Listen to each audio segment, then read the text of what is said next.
इसोरनि गाहाम बाथ्रा रमारि 5 बालाबनि 2 सिरियावहाय जोंखौ बुंदों बेबायदिनो सासे मानसिजोंनो संसाराव फाबा हाबबाय आरो बिनि फाबानो लोगोसे थैनायखौ लाबोबाय आरो बेबायदिनो गासै सुबुं माहारिनि सायाव थैनाया हाबबाय मानोना बयबो मानसिफ्रा फाब मावबाय होनना बुंदों।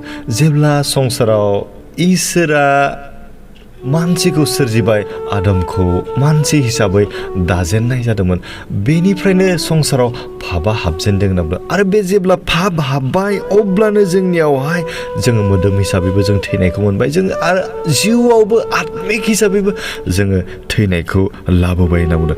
बेबायदिनो गासै सुबुं माहारिनि गेजेराव जोङो दा थैनायाव जोङो भुगिनांगौ जानानै फैबाय मानोना बे सासे मानसिनि फाबनि फिरियानो दिनै जोंनि जिउआवबो नांनानै दं। बेनिखायनो जों दिनै संसाराव बे थैनायनिफ्राय बारग'नोब्ला जों मोदोम हिसाबै जों थैनायखौ गनाय नङा नाथाय आत्मिक हिसाबै जोङो जिउनि बासायजानायखौ बा जिउनि गोथांखौ मोननोब्ला जोङो फोरबो जिसु ख्रिस्टनियाव नांथाबनानै थानाया जोंनि थाखाय गोनांथार।